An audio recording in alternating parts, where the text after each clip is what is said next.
सोचो, जब हीरो की सबसे बड़ी लड़ाई किसी और से नहीं बल्कि अपने खुद के पिता से हो, जब जंग माँ बाप के सपनों और अपने खुद के वजूद के बीच हो, तो क्या कहानी आसान रह जाती है? आज हम बात करने वाले हैं एक ऐसी फिल्म के बारे में जो आज भी टीवी पर सबसे ज्यादा बार दिखाई जाती है, मीम्स का हिस्सा बन चुकी है। लेकिन जब हम इसकी गहराई में जाते हैं तो पता चलता है कि सूर्यवंशम सिर्फ एक साधारण इमोशनल कहानी नहीं थी, बल्कि एक इंसान के अपने ही पिता के अहंकार के खिलाफ लड़ने की दास्तान थी। सूर्यवंशम में जहां लोग हीरा ठाकुर को हीरो के रूप में देखते हैं और भानु प्रताप को एक सख्त पिता के रूप में, वहीं अगर हम थोड़ा गहराई से देखें तो ये कहानी उस बाप की है जो अपने अहंकार में इतना अंधा हो गया था कि अपने ही बेटे की जिंदगी नरक बना दी। भानु प्रताप सिंह एक गर्वीला ठाकुर, समाज में सम्मानित और जबरदस्त प्रभावशाली शख्सियत। हर कोई उसकी आज्ञा का पालन करता है, उसकी इज्जत करता है। लेकिन जब बात अपने घर की आती है, अपने बेटे की आती है, तो वही भानु प्रताप बन जाता है अपने ही घर का असली विलेन। हीरा एक साधारण मासूम लड़का था जो बचपन में बीमारी की वजह से पढ़ाई नहीं कर पाया। लेकिन क्या पढ़ाई करना ही एक इंसान की कीमत तय करता है? भानु प्रताप की नजर में हाँ, उसके लिए इज्जत और सम्मान केवल उन्हीं के लिए था जो किताबों में नंबर लाते थे। और वही सोच हीरा के साथ उसकी पूरी जिंदगी एक दाग की तरह चिपक गई। हीरा अपने पिता का सपना पूरा करना चाहता था, उनकी इज्जत बनना चाहता था, लेकिन भानु प्रताप ने कभी उसे अपनाया ही नहीं। हर बार जब हीरा कुछ अच्छा करता, भानु प्रताप या तो उसे नजरअंदाज कर देता या फिर उसे नीचा दिखाता।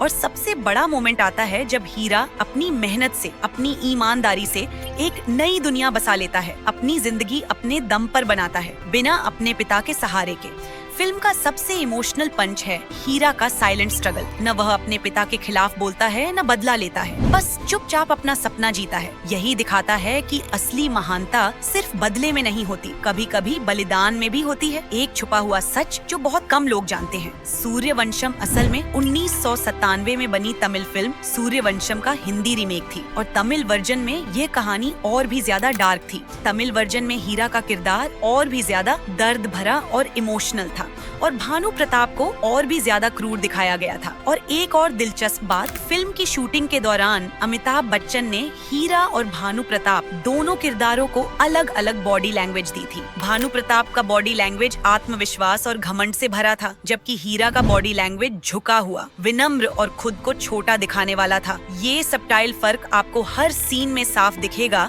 अगर आप ध्यान से देखो। अब बात करते हैं कि क्यों भानु प्रताप को असली विलेन कहा जाना चाहिए। क्या कोई पिता अपने बच्चे की खुशियों को सिर्फ अपने अहंकार की वजह से नकार सकता है? क्या एक इंसान का आत्मसम्मान केवल उसकी पढ़ाई से तय होना चाहिए? जब भानु प्रताप ने अपने बेटे के प्यार को नकारा, उसकी शादी में बाधा डाली, उसके सपनों को नजरअंदाज किया, तब वह सिर्फ एक सख्त पिता नहीं था, वह एक अत्याचारी बन गया था। हीरा के लिए दुनिया की सबसे बड़ी लड़ाई अपने पिता की स्वीकृति के लिए थी। वह अपने पिता का अपमान नहीं, अपनापन चाहता था। लेकिन भानु प्रताप ने अपने सोच और अहंकार की दीवारों के पीछे हीरे की भावनाओं को कुचल दिया। और विडंबना देखिए, जब समाज हीरा को हीरो मानने लगा, जब हीरा अपने दम पर अपनी पहचान बना लेता है, तब जाकर भानु प्रताप को अपनी गलती का एहसास होता है। एक और छुपा हुआ फैक्ट, ओरिजिनल तमिल वर्जन में एंडिंग थोड़ी ज्यादा ट्रेजिक थी, जहां भानु प्रताप का पछतावा और गिल्ट और भी ज्यादा गहराई से दिखाया गया था। हिंदी वर्जन में इसे थोड़ा सॉफ्ट कर दिया गया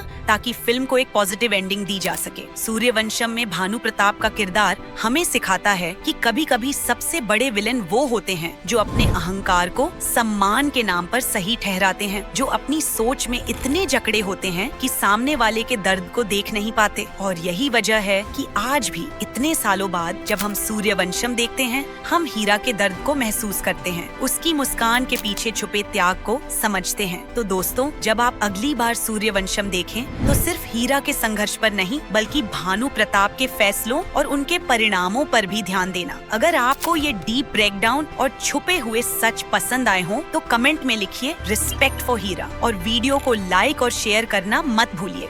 और चैनल को सब्सक्राइब जरूर करिए, क्योंकि हम लाते रहेंगे बॉलीवुड और इंडियन सिनेमा के ऐसे ही छुपे हुए सच जो कहानियों के पीछे का असली चेहरा दिखाते हैं। मिलते हैं अगले ब्लॉकबस्टर के असली सच के साथ।